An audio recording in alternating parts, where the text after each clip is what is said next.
Nope, she's definitely not gonna kiss me.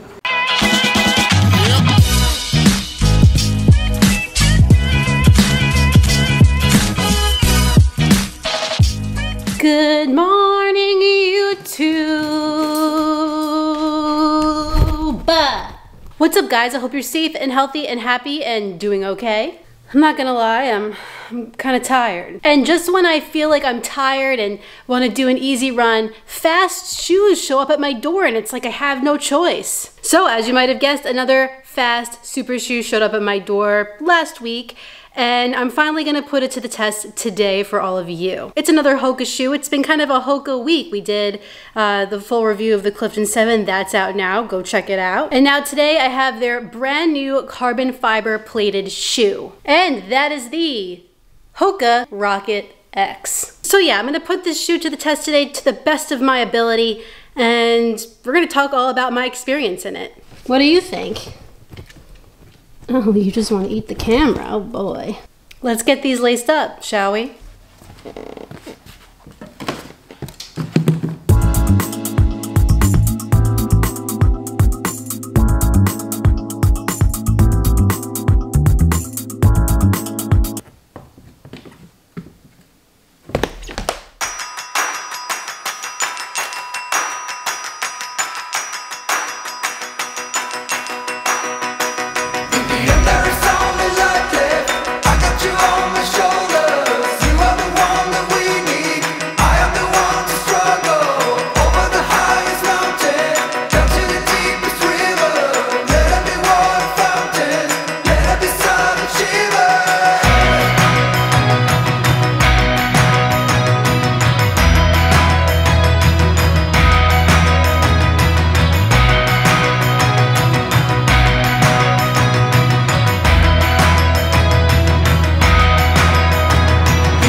I'm back from my run, and now it's time to talk all about the Hoka Rocket X. I feel like maybe the shoe is getting lost in this crazy shirt that I'm wearing, but we'll make it work. So as you might already know, this is not the only carbon plated shoe that Hoka has. They have the Carbon X, which I have right here. And then they also have the Carbon Rocket, which I don't have, but it's a lower profile, pretty firm carbon plated shoe that if I tried to run a marathon in, I would rip my calves apart. But Kofuzi ran a marathon in it.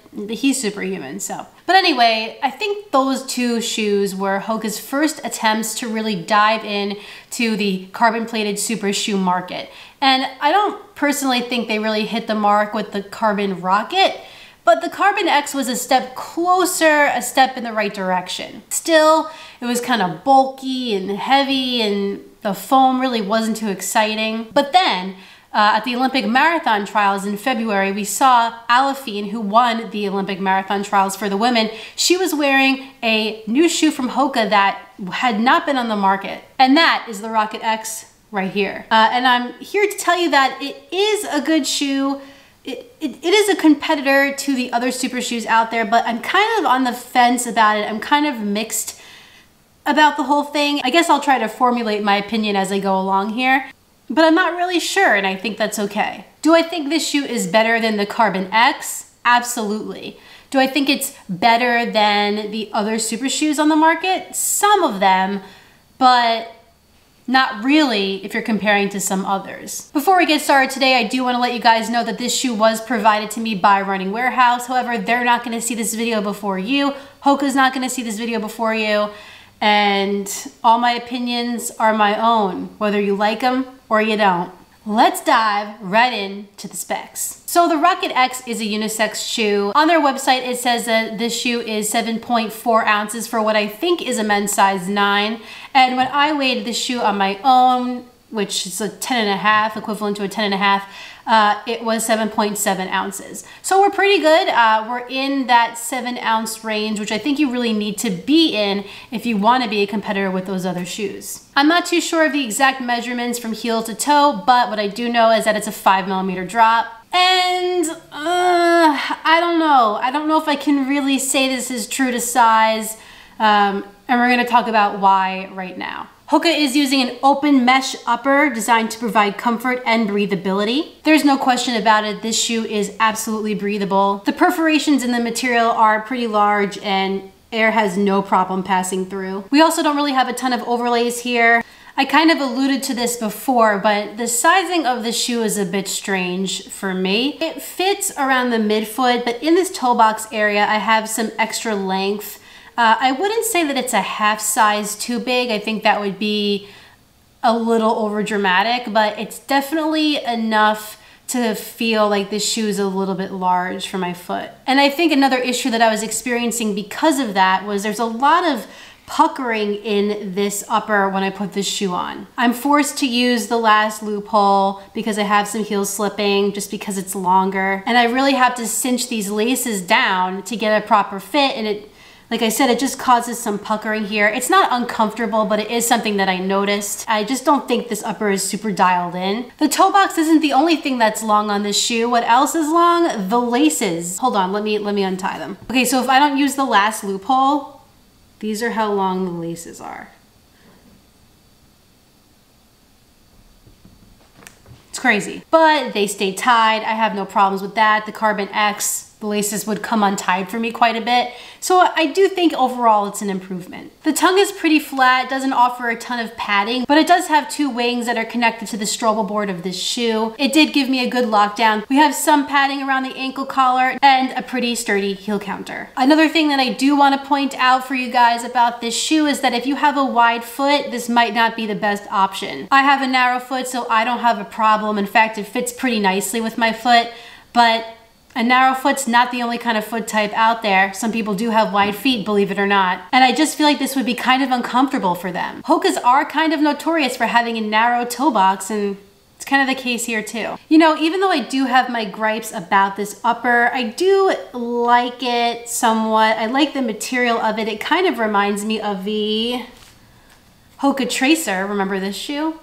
Very similar perforations there. Moving on to the midsole of the Rocket X, Hoka is using a new lightweight EVA foam that's designed to deliver a soft and responsive ride. And of course, sandwiched in between the layers of midsole material, we have a 1mm carbon fiber plate, and we also have an early stage meta rocker to provide a smooth ride and more efficient running stride. That rhymed. Okay, so what do I think about this midsole material? I don't really know, but I'll try to articulate this as best as I can. As one entity, I think that all of this midsole technology works really well together. I think this foam mixed with this carbon plate and the meta rocker really do give you a nice, smooth, efficient stride. And I think this EVA foam that Hoka is using really helps to make the ride of the shoe feel less aggressive. So was the ride pleasant? Yes. I did 1 tempo run in this shoe, really trying to push the pace for 5 miles. And then I did a run where I kind of backed off a little bit and just let the shoe do what it does and just take me at whatever pace that I felt like going that day. And I wanted to see if it would help me to go a little bit faster and hold me at those faster paces if I got up to them, and it did. So I have really nothing to complain about in that case. But I think what I'm confused about here is a lot of other brands are trying different compositions of foam. We have Pebax and, you know, all of these nitrogen infused funky foams. And not that Hoka needs to do that, but I think that they stay way too wrapped up in just using EVA. EVA is great, EVA is the OG, and nobody does max cushion with EVA better than Hoka. But I don't think it would kill them to try something different. I wouldn't necessarily call the shoe responsive. I think most of the response you're gonna get from this shoe is from the Meta Rocker and then of course the carbon plate. I'd love to see more innovation or a step out of Hoka's comfort zone. I guess what I'm trying to say is it's not like, wow. It's like, oh, all right. They did a good job. Some people ask me to compare this to the Carbon X, and for me, there's no comparison. The Rocket X is just a much better shoe to me for a number of reasons. The foam on this shoe feels dense, and I feel like it's a bit clunky. I mean, I don't feel like this shoe is wearing me. That's kind of how I felt in this shoe here. If you're looking to upgrade your Carbon X to the Rocket X, I think you absolutely should. If Hoka's goal was to improve upon the Carbon X, and they absolutely nailed it. One thing I thought about before I filmed this video was what other super shoe can I compare this to on the market? And it's tricky. I mean, the low profile of the shoe reminds me of the Meta Racer, but it's way softer than that. You know, I honestly think it's unique to itself. It feels kind of like if you took a little bit of foam out of the Rincon and threw a carbon plate in there.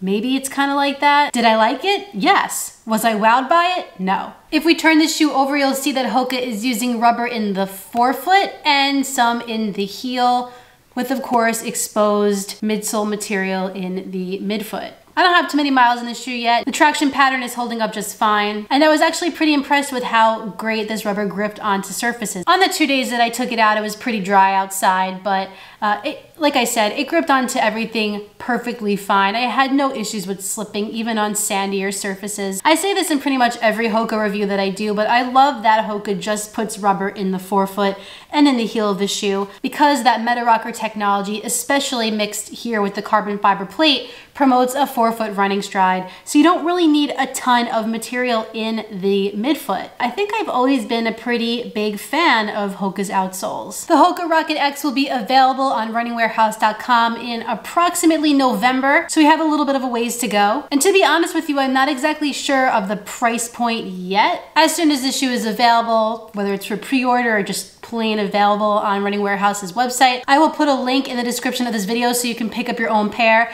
Keep in mind that will be an affiliate link, but that doesn't mean much for you. It just helps out my channel so I can keep reviewing these shoes and you can hopefully find your super shoe. So yeah, I mean, I hope this review was somewhat helpful. I think Hoka did a really nice job combining the Carbon X and the Rocket X and just making one really solid super shoe, and it absolutely can compete with those others on the market, don't get me wrong. Could I see myself running a marathon in this shoe? I think I'm a lot more likely to run a marathon in this than I would in the Carbon X or certainly the Carbon Rocket. I'm definitely excited to put more miles in it and see kind of where it fits for me. Well guys, that concludes my first run impressions of the Hoka Rocket X. If you enjoyed this video, please like it down below and subscribe, and when you're done with all that, hit that notifications bell down below so you can find out every time I upload a new video. Did anybody else have the tracer? I have some more videos for you guys next week, but in the meantime, get out there, get on the grind, and don't forget to run like heller. See you next time.